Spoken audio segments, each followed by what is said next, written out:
not forget my stories, Senua. Because your darkness comes from hell, and your fate lies there.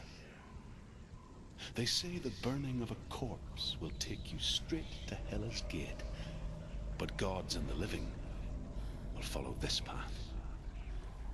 You must leave the Isles of Orkney across the eastern sea and find a road that leads north and down through deep, dark valleys. After 9 nights of riding, you will follow a great river and will find a bridge covered in gold. The path to Helheim goes from there, across the river of knives that flows from the dark world of Niflheim.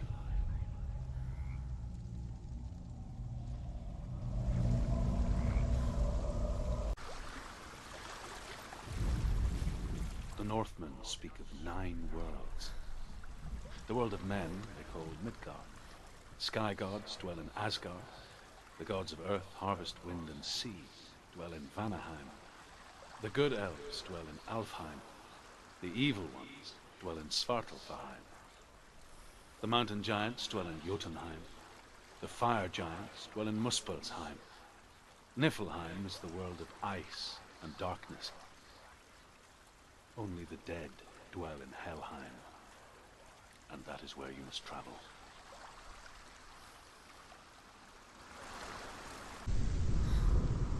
The world of the dead is ruled by the giantess, Hela, daughter of Loki.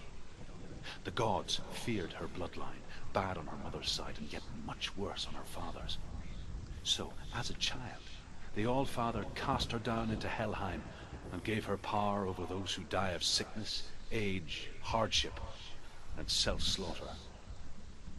In all of the 9 worlds, only Hela can resurrect the dead.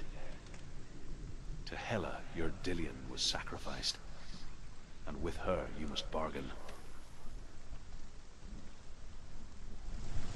I know it. She's going to die. The Northmen say that in the beginning there was nothing but darkness. Bitter cold to the north, fiery hot to the south. They say the cold formed ice, which melted from the sparks from the south. The power of the darkness gave life to the dripping ice, and the first giant was born, and was named Ymir. The ice continued to drip, and the power of the void gave life to it, and it became a cow, whose milk fed the giant. That's right, a cow. But you weren't expecting that.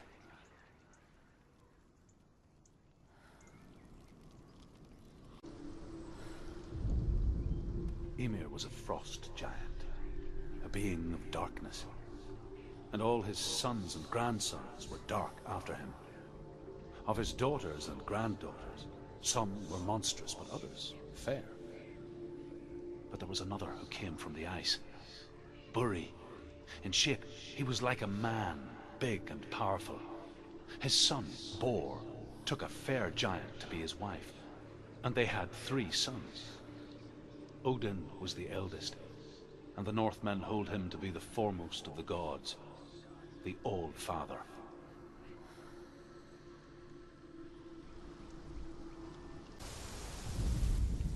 The Northmen say that Odin and his brothers killed Ymir, and that the world of men was formed from his corpse. They made his bones into stone, and his flesh into earth, and his blood into the salt sea.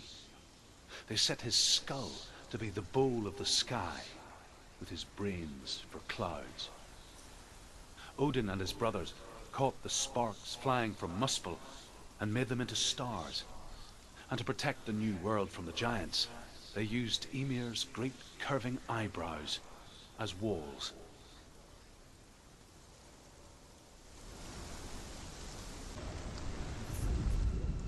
The Northmen say you must sacrifice in order to receive.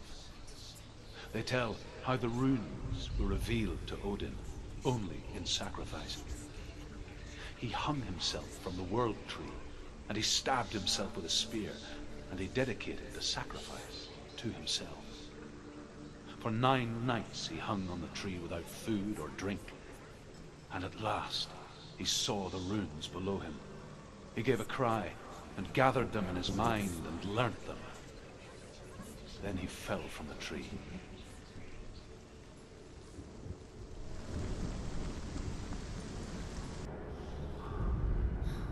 The Northmen say that Odin is always in search of knowledge and wisdom and magic. There was a very wise being named Mimir, who guarded the waters of wisdom which flow from the roots of the World Tree. Odin wished to drink from this spring, but he had to pay a price. So he gouged out his own eye as offering to Mimir. He drank from the well and traded one way of seeing for another.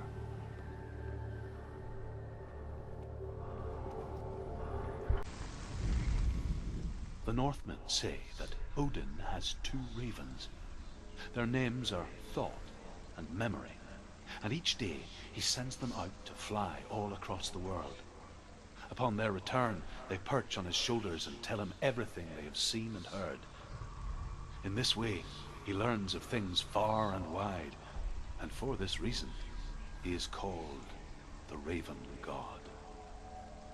Senua, like Odin, you must seek wisdom through thought and memory if you are to succeed in your quest.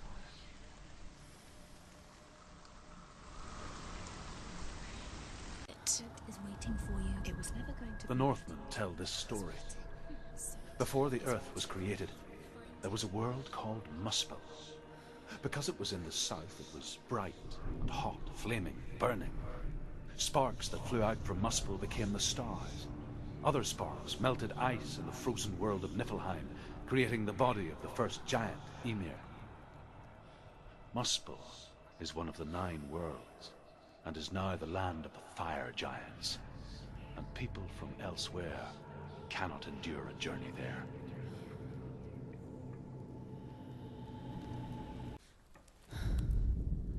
The Northmen say that the defender of Muspel is called Surt, the foremost of the fire giants.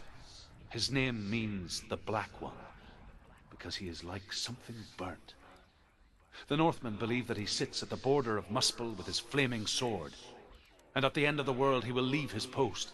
He will travel to Asgard and Midgard, waging war against all the gods. He will be victorious, and then burn the whole world with fire.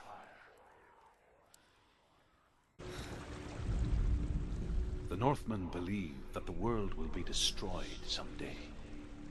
They call it Ragnarok, the destiny of the gods. Asgard will be attacked by Surt and the fire giants. A monstrous wolf will swallow the sun, and the gods will fight in vain against their enemies. There is nothing they can do to prevent it, but Odin ever seeks knowledge and magic, hoping to find a way to postpone that dark day.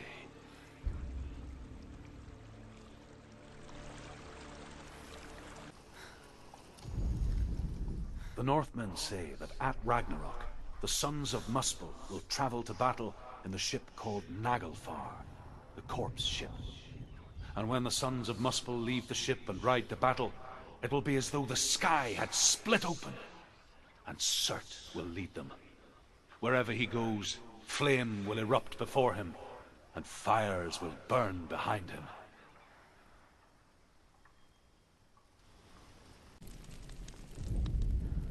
The Northmen say that what we see as a rainbow is the bridge that goes from the world of men to the world of the gods. For now, they say, the frost giants and the mountain giants cannot cross it. But they say that when Ragnarok comes, not a thing in this world will be safe. The Rainbow Bridge will break under the onslaught of the fire giants riding on flaming steeds. Senua, I have seen the fire of Surt spread far and wide, and to our lands. Ragnarok is coming.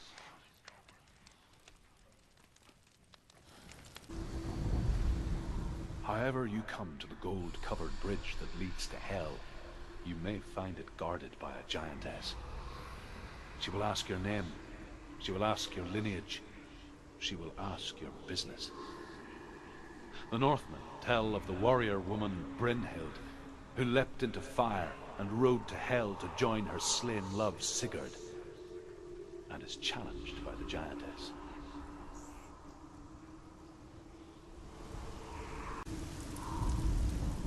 Hela possesses large dwelling places in Helheim. Tall are her walls, high are her gates. The name of her dish is hunger. Her knife is famine. On her threshold all will stumble. Her bed is called sick bed, and her bed hangings are called flames of a funeral pyre. They say she is easy to recognize, half black and half the color of flesh, and her face menacing and grim. The Northmen tell of a great hero. His name is Sigmund. His father's hall was built around a great tree, and one day Odin comes and thrusts a sword into the tree, a gift to whomever can release it. Many try, but the sword only comes out at Sigmund's touch. His brother-in-law, King Siggeir, wants it, but Sigmund refuses it, so King Siggeir plots revenge. He invites Sigmund and his brothers to a feast, but when they arrive, they are met with an army, not a warm welcome. King Siggeir captures Sigmund and his brothers, steals his coveted sword, and readies them for execution.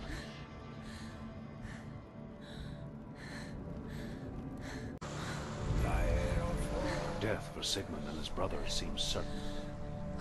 But the king's wife is Sigmund's sister, and she begs for mercy and implores the king to chain them up instead. He agrees. Not for mercy, though, but because he plans an even more cruel and lingering death. Chained to a tree in the forest that night, a she-wolf comes and devours one of Sigmund's brothers. She returns, ravenous, night after night, until only Sigmund is left. The next day, Sigmund's sister sends a servant with honey to smear on Sigmund's face. But to what end? Well, that night, when the she-wolf appears again, you'll never guess what happens.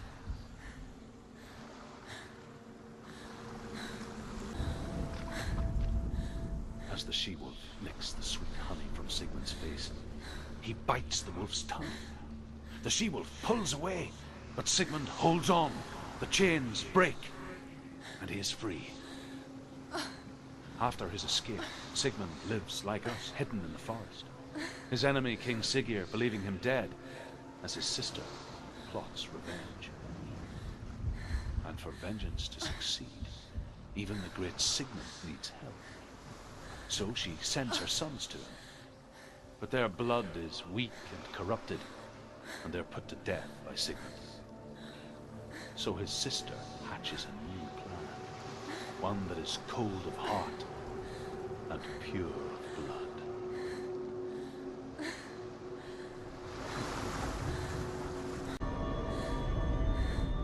Sigmund's sister trades shapes with a sorceress, and in disguise, she lies with her own brother.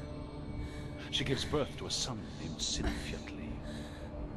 After a time, she sends him to the forest to Sigmund.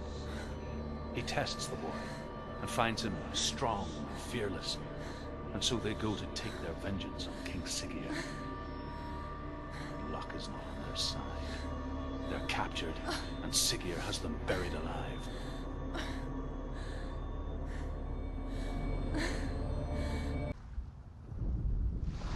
As Sigmund and Sinfjotli are being buried alive, Sigmund's sister throws an armful of straw into the grave mound. Hidden in the straw is Sigmund's sword, the gift of Odin. They cut their way out of the grave mound and set fire to Siggeir's hall. The king burns to death. Sigmund calls to his sister to come out so that she may live and be honored. She does come out, but only to tell him the truth. That she had slept with him, her brother, to beget a strong avenger. I am not fit to live, she says, and walks back into the fire. Strike vengeance from your heart, Senua. as there is always a heavy price to pay.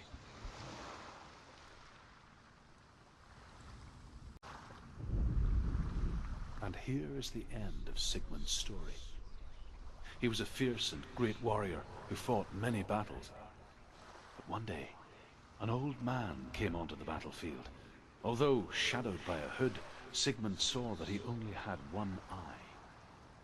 The man raised his spear, and Sigmund struck at it with his sword, but the sword shattered into pieces. Sigmund then knew that this was Odin, and thus that victory could not be his. He bowed his head and accepted his end. Dying, he tells his wife that she is with child, and that her son will one day make a great weapon out of the fragments of his sword. The sword named Gram.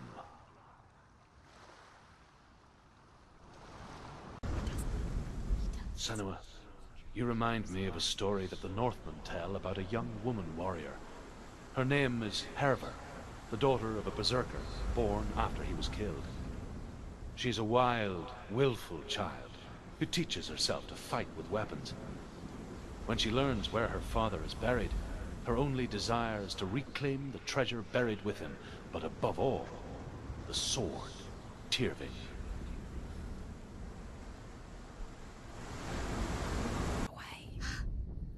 Hervor disguises herself as a man to join a band of warriors, and soon becomes their leader. When they come to the island where her father is buried, her men do not want to go ashore. They say that evil haunts the island, and that it is a worse place by day than other places are by night. Fearless, she lands alone. There are many grave mounds, and all of them have ghostly flames burning over them. She comes to the grave mound of her father after passing through these ghostly fires, as though they were mist. The flames I passed through were real enough. Damn the Northmen to hell.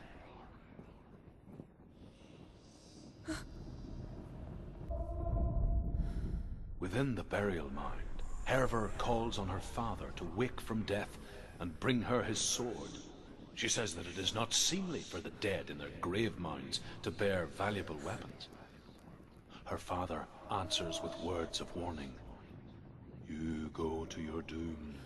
Baleful runes surround you. You have gone mad. You have lost your mind. Your thoughts are confused. It is dangerous to wake the dead. Like I said, she reminds me of you.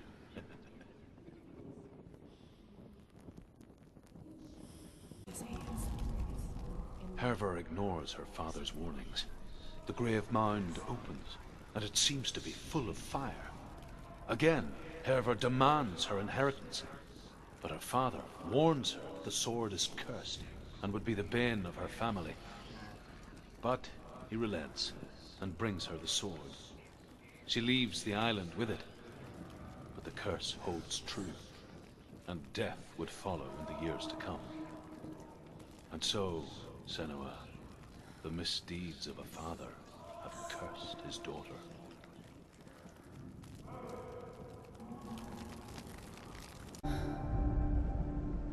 The Northmen tell this story about the death of Baldur. It begins with dark dreams. Night after night, Baldur dreams of his own death, and the gods fear for his life. So Baldur's mother makes everything in the world, fire, water, iron, stone, earth, wood, beasts, birds, serpents, poison, sickness, swear an oath not to harm her son.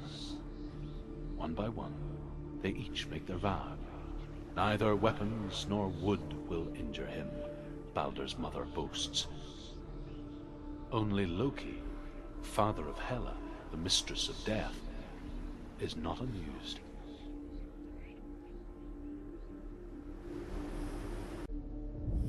Do you remember The gods feast and rejoice and amuse themselves by throwing spears and stones at Baldur, striking at him with sword and axe.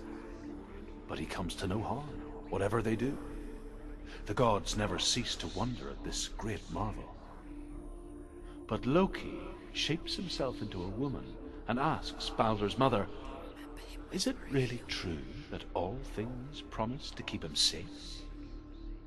"I did not ask the mistletoe," Baldur's mother confesses. "I thought it was too young." Oh dear. Does it feel warm? Do you feel safe? Loki makes a dart out of mistletoe and goes to the gods as they throw things at Baldur. The blind god, ℒℴνℯ, was there. Loki asks him why he wasn't taking part. ℒℴνℯ says, "I cannot see where Baldur stands, and even if I could see him, I have no weapon." Loki replies, "Here is a wand. I will tell you where he stands." And ℒℴνℯ throws the mistletoe at Baldur. It pierces through him, and to everyone's horror, Baldur is killed. And for this, ℏ is slain.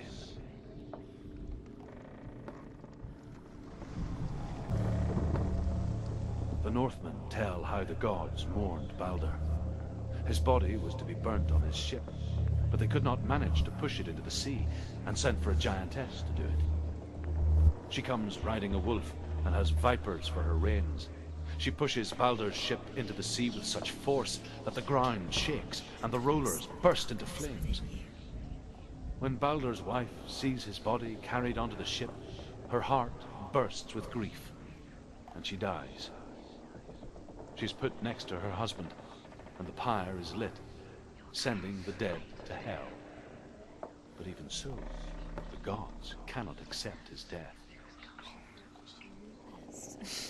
She thought she had luck. Overcome with grief, the gods send Hermod to ride to hell and ask Hela to let Baldur return home. "All the gods are weeping," he says. "Are they?" asks Hela. "We shall see if he is truly missed. If everything in the world will weep for him, he shall go back to the gods. But if even one thing refuses, Baldur stays with me." The gods send messengers everywhere. "Weep for Baldur! Weep him out of hell!" And everything wept. Men, beasts, earth, stone, trees, metal, everything. Except for a giantess they find in a cave. "Baldur was never my friend," she says. "Let hell keep what she has." The Northmen say that the giantess must have been Loki in disguise.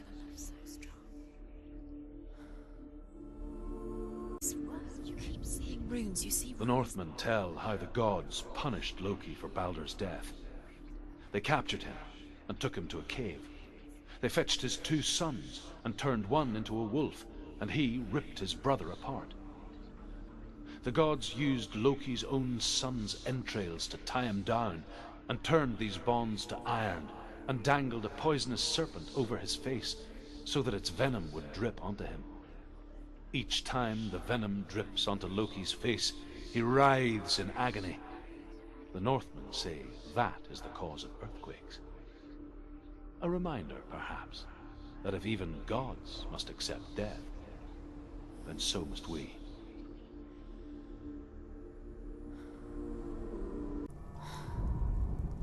The Northmen speak of a death moon, a light shaped like a half moon that appears inside a house and goes around the walls. I once saw the death moon appear at a farm, and first the shepherd died, then a guest died, and then the farmhands, and then the farmer and 6 of his men drowned at sea. But that is not the end of it, because the dead return to haunt the living. If you see the death moon, then beware, because there will be death in that house.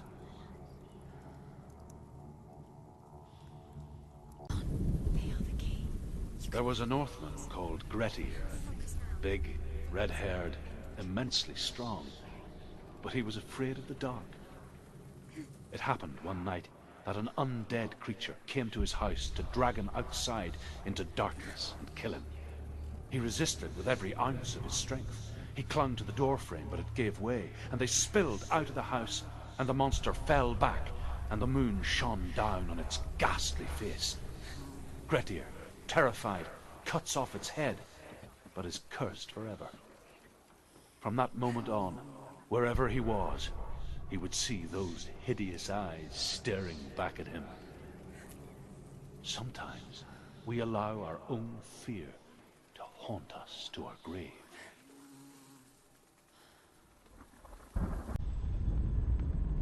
I will tell you of a great hero named Sigurd, son of Sigmund, no less. Born after his father's death, Sigurd is cared for by the dwarf Regin. But Regin does not love the boy. Instead, he plans to use him for his own ends.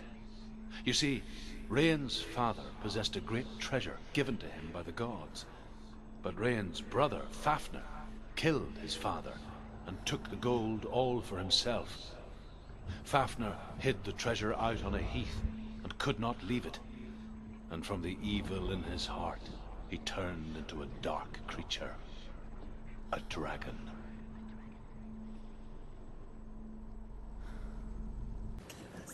The light will guide you. Regin the dwarf's sole desire is to possess this dragon's accursed treasure, and he uses Sigurd to reclaim it. He tells Sigurd the story of Fafnir's gold, and the good-hearted hero promises to slay the dragon if Regin would forge a strong sword for him. Sigurd remembers that his father once possessed a sword given to him by Odin. Odin broke the sword to bring about Sigmund's death, but Sigurd's mother still has the pieces, and so Regin reforges the famous sword. Sigurd uses the sword first to avenge his father, and then he and Regin go in search of Fafnir.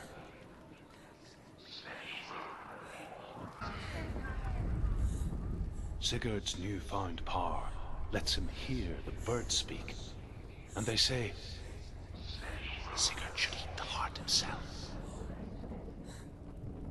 Regin wants Fafnir's gold. Sigurd should kill Regin before Regin kills him. Sigurd should find Brynhild the Valkyrie, who sleeps an enchanted sleep. Sigurd heeds the bird's advice. He kills Regin, eats Fafnir's roasted heart, and takes Fafnir's treasure. And he embarks on a new quest, to ride to Hinderfell and find Brynhild the Valkyrie. How? Why doesn't she lie? Sigurd learns that Brynhild had once disobeyed Odin, and so he had her punished, stuck her with a sleep thorn, and put her body within a rampart of burning shields. Only a man who knew no fear would ever reach her. But like me, Sigurd is fearless and passes through the flames, just as I did, and wakes the sleeping warrior girl. She teaches him the secret wisdom of runes, namely victory runes, ship runes, runes for persuasion, runes for truth, runes for healing and health, runes for perception and power. Like Sigurd, the greatest young warrior of the North, you must learn the secrets of the runes to fight amongst the gods in hell. Once she gets down there, she'll never come back. The dragon Fafnir is so large and deadly that it would be impossible to kill him face to face. But each day, Fafnir crawls across the heath to find water. So Sigurd digs a pit in the dragon's path and lies in wait in it. When Fafnir slithers overhead, Sigurd sinks his sword into the dragon up to the hilt. Sigurd leaps from the pit, and Fafnir sees his killer. He warns Sigurd that the treasure will lead to his death, as it led to the death of all who owned it. Sigurd replies that death comes to all men, and every man would want to be wealthy until that day. And he takes the treasure.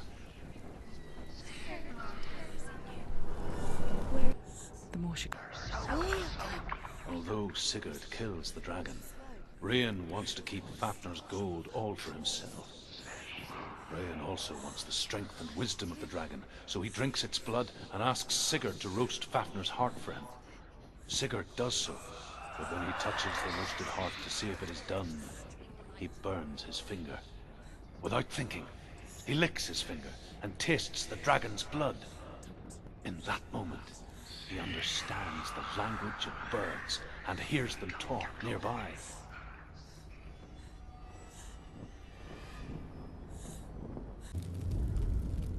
The Northmen say the gods will fight their last battle at Ragnarok.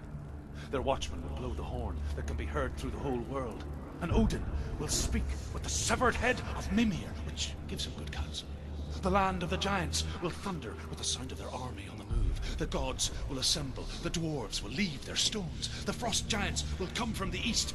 The Midgard serpent will turn up the waves. Eagles will scream and tear at the corpses with their yellow beaks.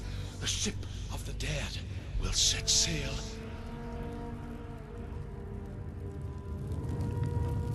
To see the The Northmen say the world will come to an end. They call this Ragnarok, the destiny of the gods. First, there will be a terrible winter, 3 years long. Then, mankind will turn on itself. Brothers will fight each other to the death, and people will forget what they owe their kindred. Times will be hard. Crimes will be great. It will be an age of axes and swords. The wind will blow through abandoned halls. Wolves will walk where children played. The world will fall into ruin.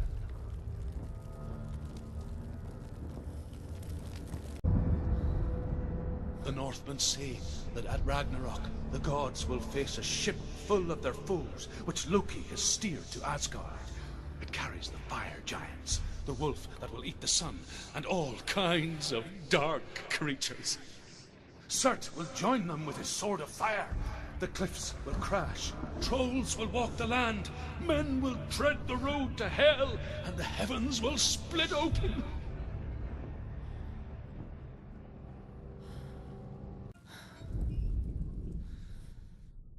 The Northmen say that each god will do battle at Ragnarok. Odin will fight the monstrous wolf and be killed, but his son will avenge him and plunge his sword into the heart of the beast. Freyr will face Surt, but he had given his sword away for love, and without it, he cannot defend himself against the flames. Thor will smite the Midgard serpent to no avail. The sun will grow black, the earth will sink into the sea, the stars will disappear, fire and water will meet, steam will shoot up, flames will play against the sky, the heavens and earth and all the world will be burned, all the gods will be dead, and the warriors of Valhalla and the people everywhere. Senua, prepare yourself for Ragnarok. For it is nigh.